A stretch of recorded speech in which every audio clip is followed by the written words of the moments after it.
Madam Secretary.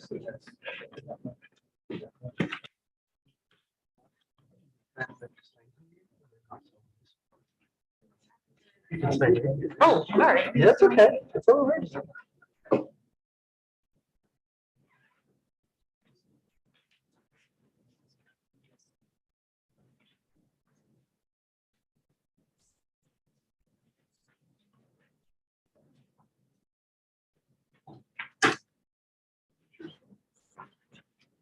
Good afternoon and welcome to the June crop production and WASDE briefings. My name is Joe Parsons.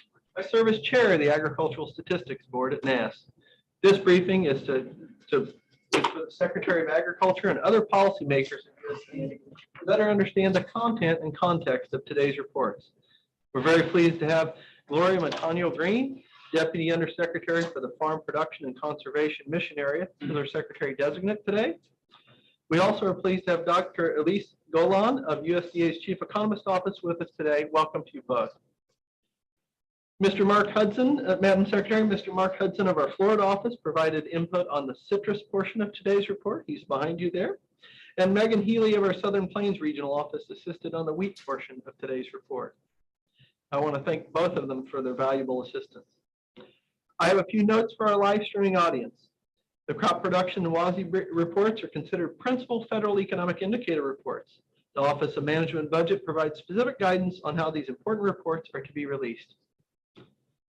OMB statistical policy instructs policymaking officials to refrain from making public comment within 1 hour on the content of these reports within 1 hour of their release. We will not be taking questions during this briefing from the public. However, NASS and World Board staff are available for email or phone questions, and NASS will host a social media event 1 hour after the release of these data. We strive to have everything presented at this briefing match the official record. However, should there be any discrepancy between what's presented at this briefing and the published estimates, always refer to the official published estimates. With that, I'm going to turn it over to Mr. Lance Honig, Chief of the NASS Crops Branch. Lance will be immediately followed by Dr. Mark Jakanowski, Chair of the World Ag Outlook Board. And with that, I'll turn it over to Lance. Thank you. All right, thank you, Joe. Good afternoon. Welcome. We have a fair bit of information to share with you here today, so I'll move fairly quickly through my slides. Before I get into the actual numbers of the report, I usually like to give you a quick update on some of the survey work and other information that we utilized in putting these numbers together today. So first off, for our winter wheat, which is probably the main crop included in the report today, we had two major survey efforts that we carried out this month. The first is what we call our Ag Yield Survey. This is a farmer reported survey. You can see we reached out to just over 3,000 farmers this month between May 30th and June the 7th, essentially asking them to report to us what they expect their yields to be for their winter wheat crop this season.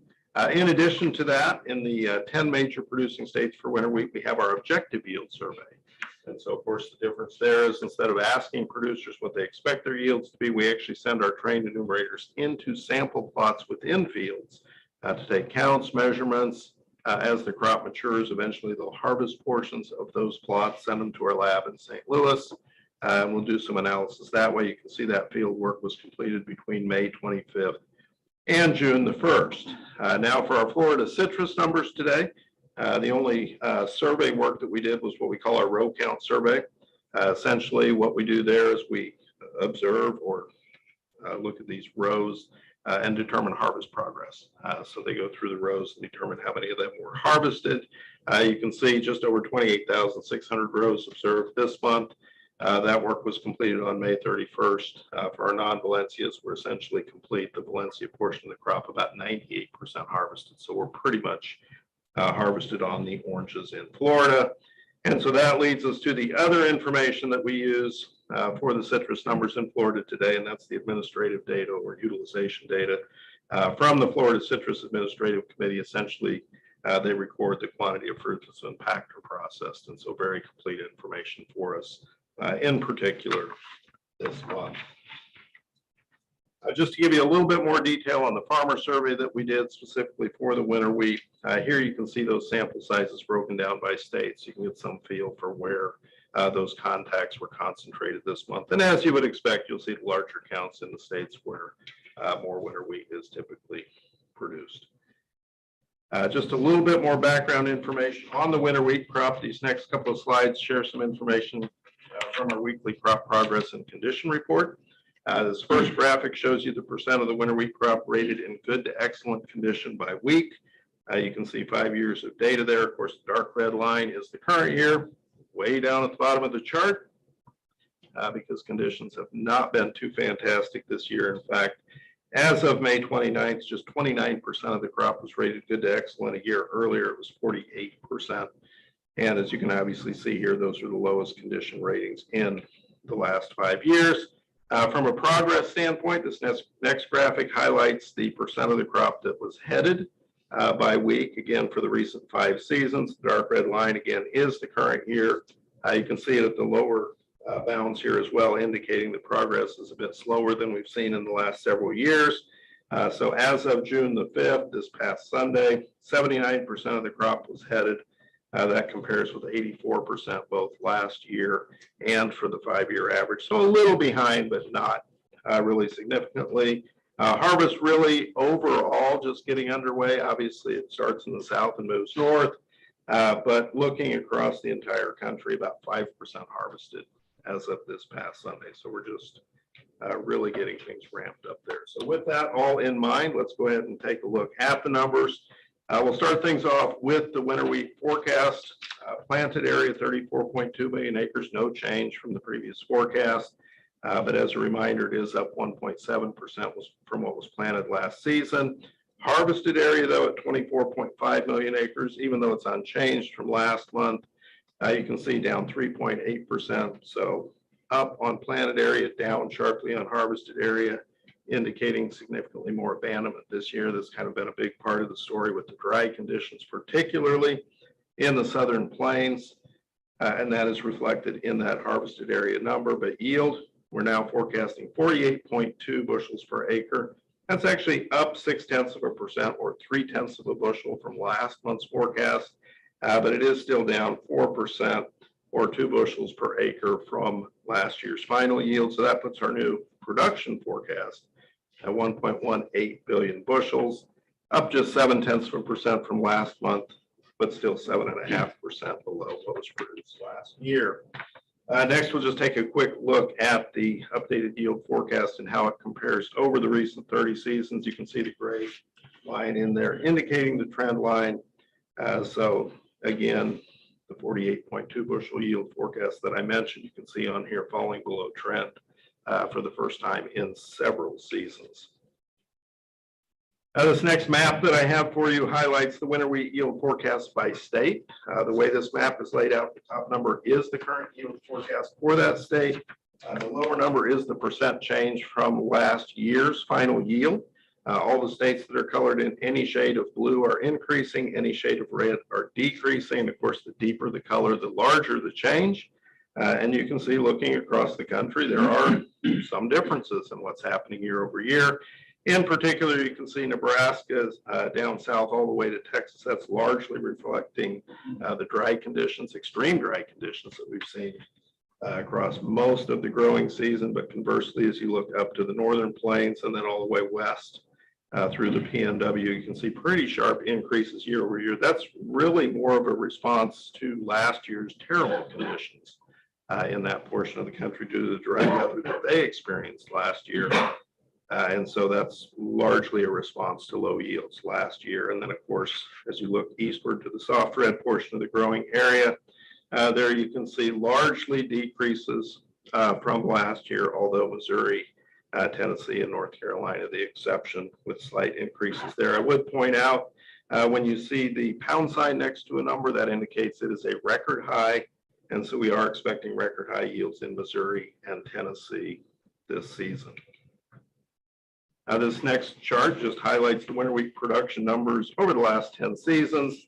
And again, just to put some perspective around how the 1.18 billion bushel crop this year compares with those recent years. The next couple of graphics highlight some information from our objective yield survey. The first graphic you see here, this shows you the percent of those samples that were processed in the lab. So in other words, they were mature enough that we could harvest portions of them and do further analysis there. On the right side of the screen there, you can see the 14% processed this month, pretty much in line with what we would typically see in June. Only 7% last year, but 14% back in 2020. So a pretty typical amount of samples processed through the lab for this time of year. This next graphic, again, more information from objective yield. What you see with the vertical blue bars here represents the average number of heads per square foot as measured by that survey. The red dot indicates the yield estimate for that combined 10-state region where we do the objective yield. And so what you can clearly see here is that the number of heads per square foot relatively low this year. In fact, that's the least number of heads per square foot we've seen since 2018. And again, that's largely driven by the dry conditions that have been experienced across much of the major growing region this season. Next, we'll take a look at the winter wheat production by class. Again, based on the latest information we have, you can see hard red winter wheat production now forecast at 581.8 million bushels. That's down just 1.4% from last month, but down 22.4% from what was produced last year. Soft red winter wheat, you can see up 1.3% month over month, but still down slightly from what was produced last year. And then the white winter wheat, of course, grown largely in the Pacific Northwest, 241.9 million bushels, up 5.2% from last month, and 44.7% above what was produced last season. Next, we'll take a quick look at how the current winter wheat production forecast compares with the published industry expectations. The way this graphic is laid out, each of those blue dots represents an individual industry member's published expectation for that winter wheat production number. The red block indicates the current NASS forecast. You can see last month in there for reference as well. Bottom line for this month, though, you can see the red block pretty much right in the middle of the blue dots, indicating it shouldn't be a big surprise today. And next, we'll move on to some of the other crops included in the report today. We'll start with hops. Here you can see hop acreage strung for harvest this year. We're expecting 59,900 acres there. That's down 1.6% from last season. In fact, I've realized that'll be the first year-to-year decrease since 2012, but still the second highest acreage on record, obviously after several years of new record highs. So still a significant number of acres there. Really, that's a three-state crop, Washington, Idaho, and Oregon. In both Washington and Idaho, we're seeing a 3% decline. Oregon acreage still up 9% year over year. Next, we'll take a look at the cherry crop, our current forecast for both the sweet cherries and the tart cherries. Looking at the sweet cherries first, you can see we're expecting 275,000 tons this season. That's down 27.3% from what was produced last season. In fact, I've realized that will be the lowest production since 2008.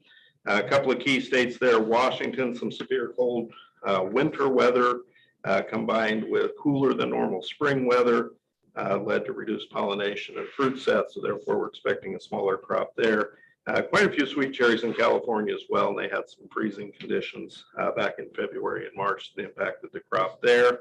Looking at the tart cherries, 229.2 million pounds. That is up 33.2% from last year, but as you can see on the graphic in the lower right portion of the screen there, that's still below what we've seen in years past. The last couple of seasons were pretty low crops, and so we are rebounding back from that, but not back to the levels we saw in those earlier years. Key states there, Michigan, the season started out slowly due to cool weather there as well, but no major freeze events, so that's always good news for the tart cherry crop. And then in Utah, things moving along pretty well there again as well. I do always like to point out the pie chart that we show on the graphic here because the numbers are in different units, and sometimes I think it appears as though the tart cherries might be considerably larger crop than the sweet cherries, but the reverse is actually true. In fact, you can see it's much closer to 3/4 of the crop in terms of comparable units would be devoted to the sweet cherry portion of the crop. Also included in the report today are our annual maple syrup production numbers for the U.S. You can see more than 5 million gallons produced this season. That's up 35.1% from the previous season. In fact, we are estimating record high number of taps, record high yield, and record high production for maple syrup this season. And as you can see on the graphic, it's a pretty sharp increase over not only last year, but what we've seen in recent seasons. Production is up from last year in all states except Pennsylvania. And in Vermont, which is our largest producing state, they make up about 46.5% of the taps and just over 50% of the maple syrup that's produced here in the U.S. We do also have updated citrus production numbers in the report today as well. I would remind you that because it's June, only Florida is recording this month. Estimates for the other states are carried forward from the previous forecast. As we look at the all oranges, you can see that forecast up just 0.6% from last month. Overall, the crop is still down 11.1%. In Florida in particular, no change to the non-Valencia portion of the crop, and the Valencia is down there up just 500,000 boxes from last month. Again, just based up on the updated utilization information that I referenced at the beginning of the presentation. Looking at the grapefruit, 384,000 tons now expected to be produced this season.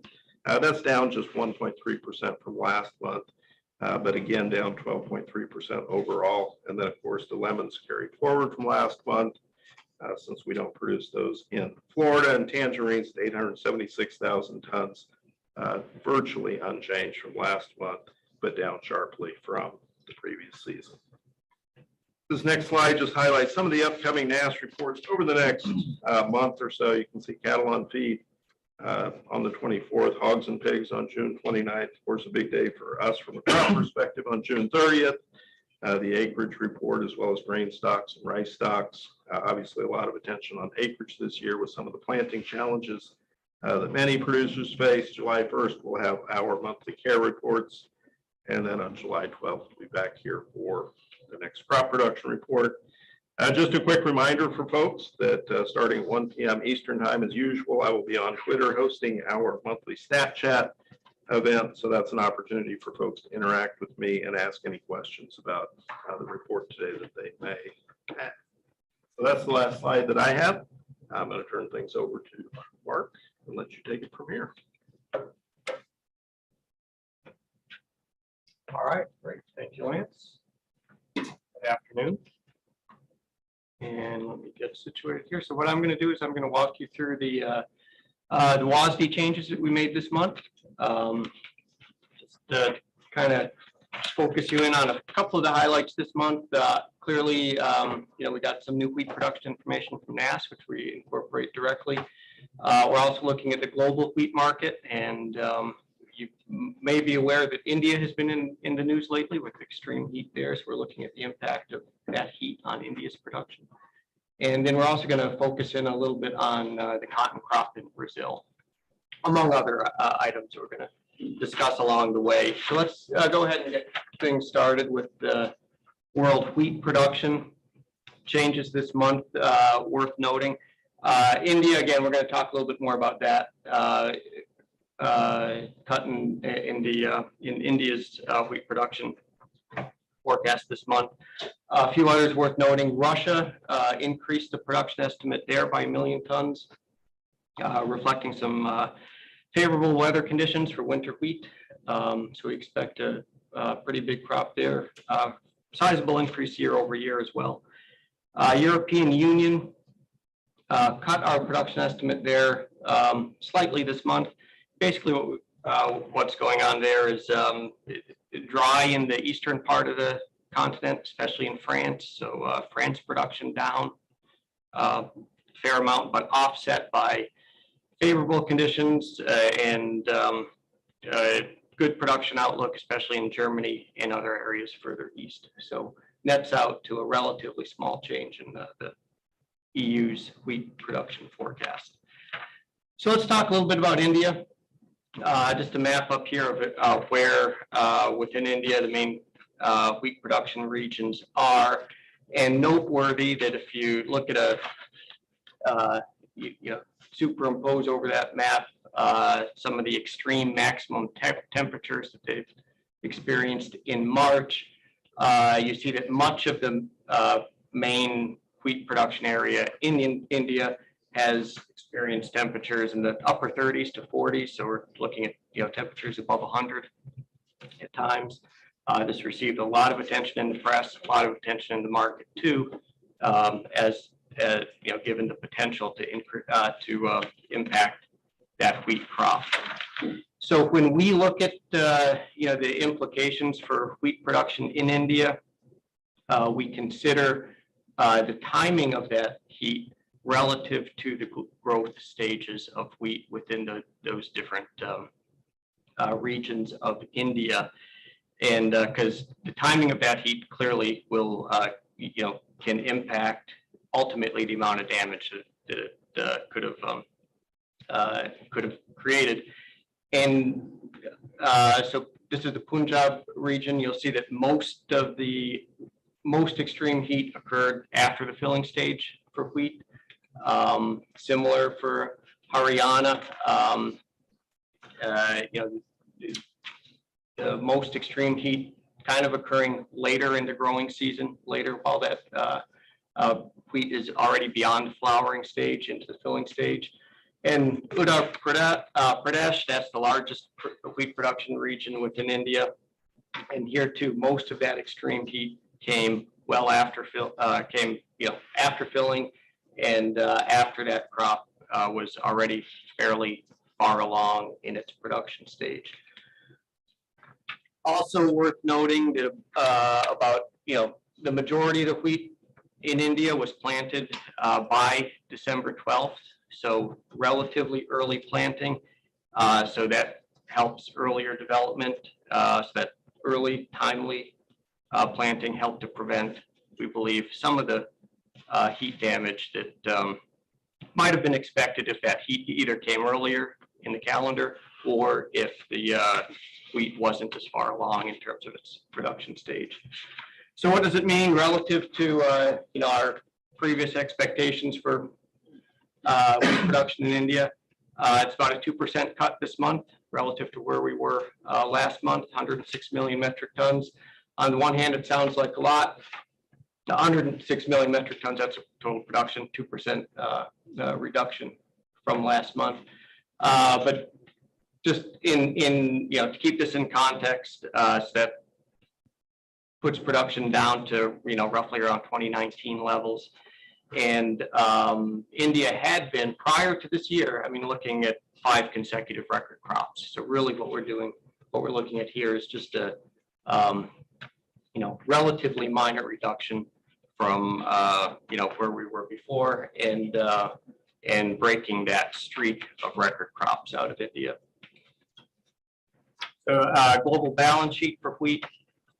Again, mostly an India story here. We talk about production, the cut in production being mostly in India. Stocks tightening up. That current stocks forecast would put stocks at a 6-year low globally. Trade, wheat trade down, adjusted lower this month. And that's mainly reduced trade out of India, reflecting both their smaller crop and, as you know, some of the policies they put in place to restrict exports and protect their domestic supplies. Offset, though, to some degree by higher exports from Russia. And we're looking at, given that larger crop, Russia is on track to have their second largest wheat exports on record. Also a little bit increased trade from Uzbekistan as well. U.S. balance sheet, not a whole lot of changes here to talk about. Obviously, we took incorporated the change in wheat production based on the NASS data we got this morning. Amounts to about 8 million bushel increase in supplies, U.S. supplies for the new crop year. And Lance went through the details, but basically lower winter wheat production, higher, lower hard red winter, higher production of white wheat, and soft red winter, netting out to modest increase in total wheat production. And for us, we didn't make any other changes to the balance sheet. All that does is fall right into ending stocks, increasing the ending stocks forecast by the same amount, and nothing else to change. No changes to price either. Of course, for the old crop, that crop is nearly all marketed, and currently prices are strong. So we're looking at pretty big increase year over year in our season average wheat price, as you can see, $3.05. Moving on to rice, global rice production. A couple things here to point out. On the back year, so the old crop year, 21-22, increased our estimate of India's production there as well. And that is just based on revised government data from India, showing that that crop was a little bit larger than they had expected and that we had expected. And we carried that increase through into the new crop year too. So that's where you're seeing the 500,000 ton increase for the new crop year. And that is about, as you can see, there's not much else there in terms of major country changes for rice production. So the balance sheet for rice, looking at the old crop year, a couple things to point out there. The 21-22 crop, a pretty large increase in total use for that old crop. That, again, it's mostly an India story, a shift within India in their food assistance program toward rice, away from the very high priced wheat. So their rice supply is relatively abundant, wheat supply is tight, so they're using more wheat in their food assistance programs. So that's for the old crop. The new crop, obviously that has some implications for ending stocks and what we carry into the new year, carrying in supplies a little bit tighter than we had been anticipating. Production up a bit. Again, that, as you saw on my previous slide, that's mostly India there as well for the new crop year. But looking at just carrying it through the balance sheet down to ending stocks, stocks tightening up in that new crop year. And again, that is mainly driven by India, higher consumption there, tightening up those ending stocks. So U.S. rice balance sheet, a few things here to talk about, starting with the old crop year. Again, this is the crop harvested last fall. It's currently being marketed. Increased our import forecast for rice. That's based on census data. That 35.5 would be a new record large imports of rice. That's primarily long grain Asia, aromatic rice from Asia. And that in our balance sheet goes directly into domestic use. Given that it's aromatic varieties, they're distinguished from U.S. long grain varieties, not being imported to stored. They're not being imported to store. They're being imported to use. So that's why we increase domestic use by the same amount. Now, on the other side, we also reduced our export forecast, and that too is all long grain. Our prices are high. We're just not competitive in the Western Hemisphere, and that's showing up in fairly lackluster export sales. Average market price for the old crop year, we raised 20 cents. That's all based on higher prices for medium grain in both the southern U.S. and California. So then new crop year, really no changes there to talk about. Carrying out a little bit higher ending stocks in the old crop year, that carries into the new crop year as higher beginning stocks. And as you can see, we didn't make any changes to the rest of the balance sheet. Those higher beginning stocks just get reflected directly in higher ending stocks. So they fall right out of the balance sheet that way. So let's move on to corn. Corn production globally. A few things here worth talking about. Quick note on the old crop. We didn't make any change in our production estimate for Brazil this month. If you were looking at the WASDE last month, you would have saw that we cut production in Brazil last month based on some dry conditions that developed late in the growing season. As it is right now, we're sticking to that forecast. It seems to be on track, so no changes in Brazil this month. For the new crop year, the main change that stands out here is Ukraine. Increased our production forecast for Ukraine, 5.5 million tons. And that reflects admin data directly from Ukraine, showing that that crop is being planted. The crop is going in the ground. So this is all based on an area increase this month. So our area forecast is up 1 million hectares from last month. And at this current level, that would be down 1 million hectares year over year. So, so the data seems to suggest again that that crop is going into the ground, and they will produce a substantial crop. Global supply and use balance sheet.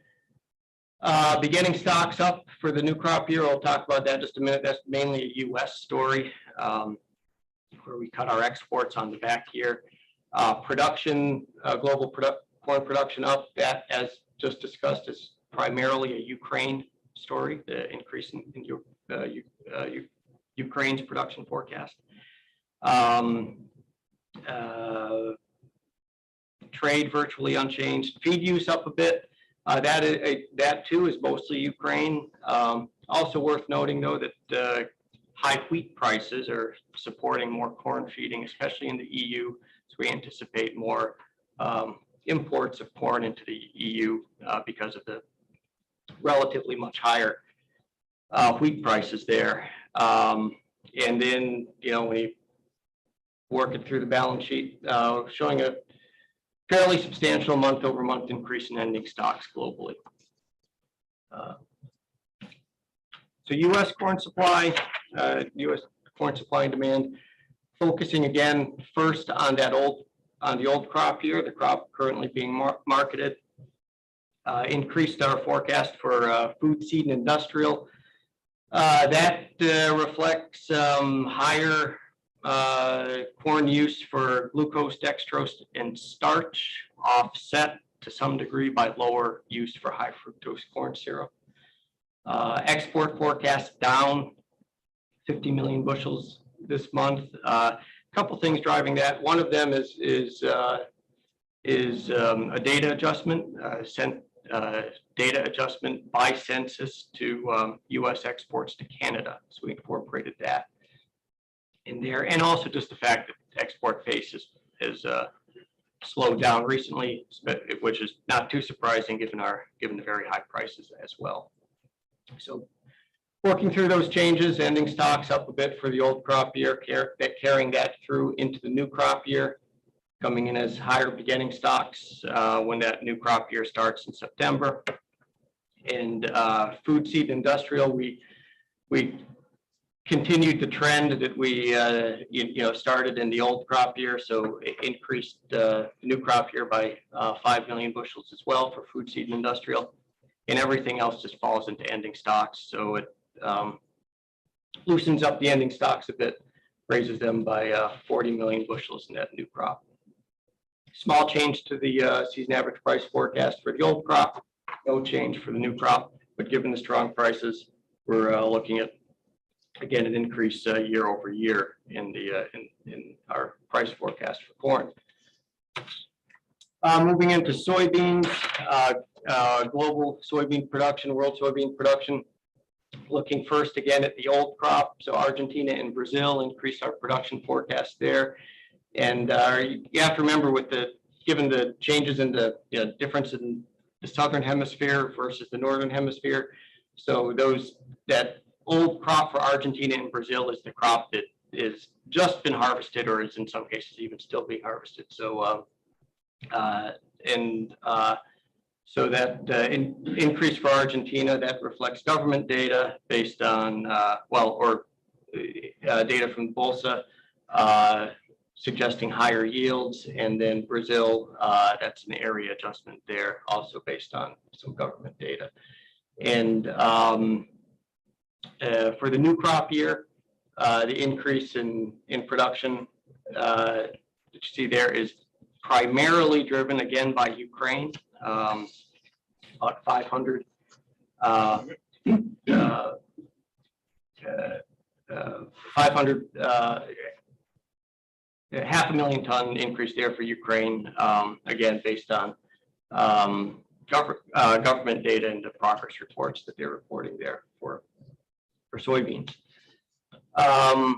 Global supply and use, looking at the old crop again, we talked about production. That's largely Argentina and Brazil increasing there.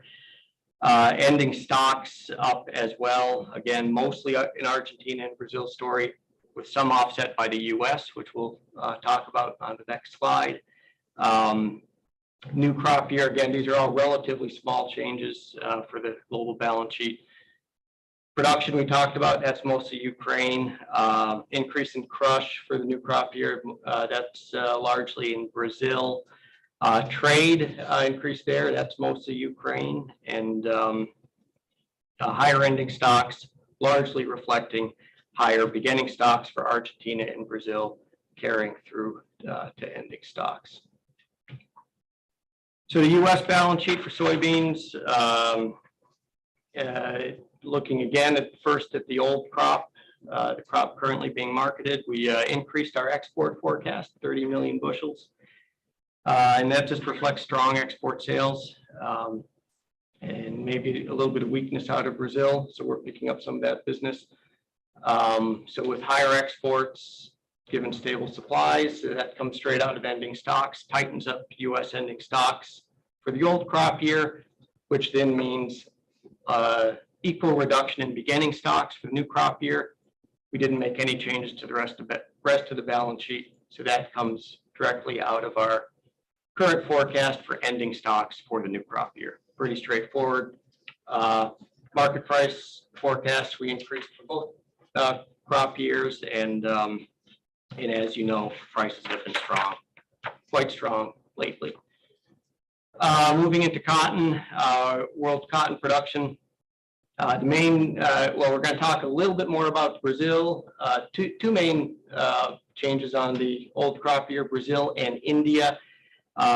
India, I'll just say, kind of a continuing story that we had last month. Basically, this just reflects arrivals data in India. So just suggest those arrivals aren't coming in, so that crop wasn't as big as had been expected, as we had expected. So we adjusted the crop lower. Again, this is the second month in a row we made that cut. Brazil, old crop, that mainly reflects an early end to the rainy season in the northern parts of the country.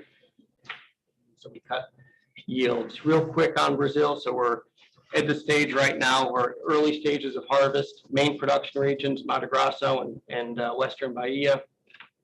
And typical rainfall patterns for this part of Brazil. Mato Grosso here in the purple.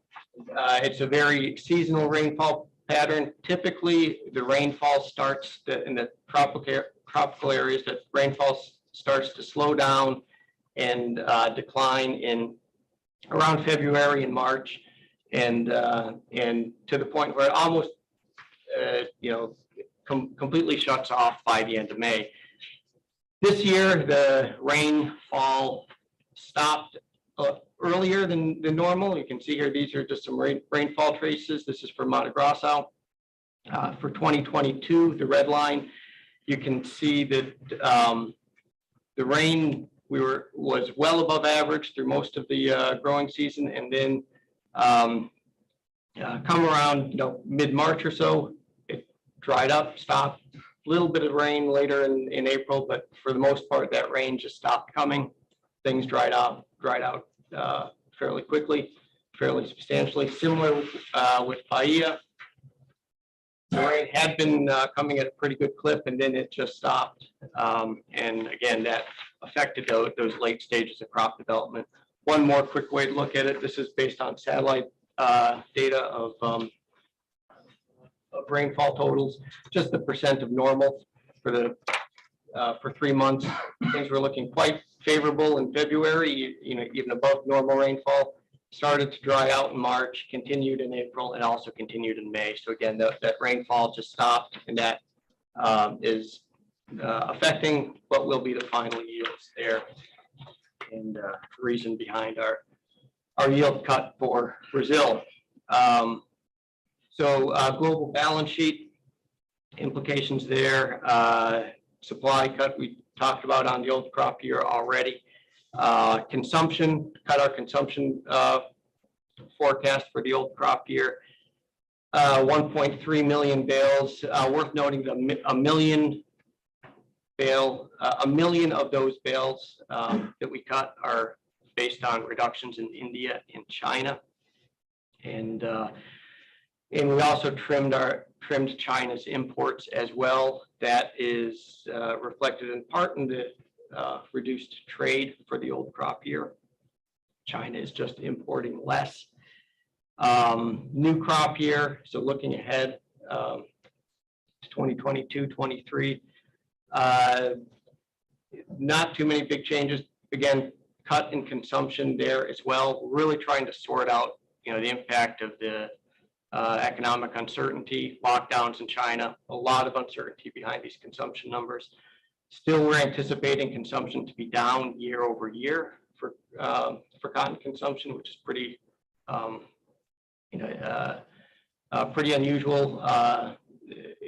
When you look back historically, especially to forecast this early in the year, but nevertheless, we're anticipating that decline and consumption. So for the new crop year is that widely spread across many consuming countries. It's not just a China story or not just India or anything like that. U.S. balance sheet, as you can see, really no changes this month for either the old crop or the new crop, but we did, and it's worth pointing out, raise our season average price forecast for cotton for the new crop year, raised to 5 cents a pound. That's a pretty strong increase. That's driven in part by the fact that we're seeing a lot of forward contracting in cotton, and that forward contracting has been high and increasing. So there's cotton being marketed right now, contracted at very high prices. Current cotton prices are very high. So regardless of what might happen further down the line in the marketing year, there's a large amount of cotton being marketed right now that's going to support that higher season average price. Sugar balance sheet. A couple things going on here worth noting. On this one, we have to talk about the back year because important changes in the back year that clearly affect the forecast out year as well. And you'll see a pretty large cut, really focusing on the beet crop year. Fairly large cut in beet production. What that reflects, two things. One, that crop went in late, or is going in late, went in late, especially in the Red River Valley. Crop going in late, that's going to affect yields just outright. That so it reduces yield potential. But also the way the sugar balance sheet works, the crop year for sugar, it's on a fiscal year basis. So the crop year ends September 31st. So not only did that crop go in late, it means it's going to be harvested late. So some of the crop that's planted this season, it will actually be harvested in the new crop year. So that's why this 100,000 short ton reduction for the old crop year is really production shifting into the new crop year. But then the reduction in the new crop year is just reflecting outright expectations of lower yields because of that late planting. So so it's really production that's changing, driving nearly all the changes on these balance sheets. Old crop year, we recorded some small increase in high tier imports. That's just based on raw sugar that we observed coming in. New crop year, there's not yet been any specialty TRQ announced. So didn't make any substantial changes in the import flow. So with that tighter production estimate for the new crop year, ending stocks reduced substantially, 303,000 short tons, leading to a stocks to use ratio of 7.6%. That is considered pretty tight, unusual to see it, stocks to use ratio in the single digits. And worth noting that next month, July, we're going to rebalance this balance sheet based on a 13.5% stocks to use ratio, which will help to set the initial import limit for Mexico. Speaking of Mexico, Mexico sugar supply and demand, Mexico's had a great year. So looking at the 2021-22 crop, that's a crop that's campaign that's currently underway, ending very strongly. So production up this month, again, by 41,000 metric tons. Domestic use for sugar in Mexico, we raised pretty substantially this month, 135,000 metric tons, just reflecting a strong pace. And we carried that pace through into the new crop year as well, increase. So exports down, and that just simply reflects the fact that exports in Mexico are determined residually based on the fact that they try to manage 2.5 months of use on hand. So based on ending stocks, exports are down. Also worth noting that that's all exports to third countries. Doesn't have any implications directly for exports to the U.S. at this point. So let's wrap things up with meat and dairy, livestock, and focusing on now again, livestock and dairy, as noted, this is on the calendar year, there's not a crop year, so to speak. So we're looking at 2022 changes. Didn't make really any changes to looking way ahead to 2023, but beef production up a bit this month, mainly reflecting higher cow slaughter and higher placements, offset to some degree by lighter cattle weights, but a little bit of intertemporal shifting as we're pulling more cattle into feedlots, slaughtering them a bit earlier. So that's increasing the beef supply a bit. Pork supply, pork production up as well, based on the slaughter pace. Worth noting, we will get a hogs and pigs report on the 29th of this month. So, so those numbers next month could change based on that. Broilers and turkey, again, adjustments just based on slaughter pace and hatchery data. Their price changes, nothing too substantial this month. No change to our price forecast for steers. Hog price forecast reduced 50 cents a hundredweight just based on second quarter prices observed, and also poultry, broilers, and turkey. Again, adjustments just based on observed prices. Meat trade, again, looking at mainly 2022, increased our beef export forecast. We're seeing strength to several Asian countries, and we expect that strength to carry through into 2023 to some degree. So that's why we're taking what we've observed in 2022 and carrying some of that into 2023 as well. The rest of the species, pork, broilers, turkey, again, just making some adjustments based on observed strength, trade patterns to date. Same with beef imports, small change there just based on observed data. Dairy, so milk production. Milk supply and demand, production down for both 2022 and 2023. That is all based on lower milk per cow.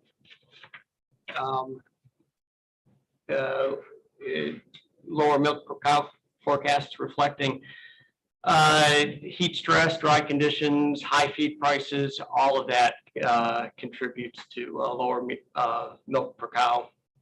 But the herd currently is expected to remain stable. And of course, you'll see some growth year over year, but monthly, we brought our projections down. Fat-based imports and exports, fat-based imports, that's largely on the strength of butter, which also we expect to carry into 2023. Skim solids basis imports and exports, again, that's both cheese imports and exports as well for the U.S. Just observed strength there. And finally, wrapping things up with dairy product prices.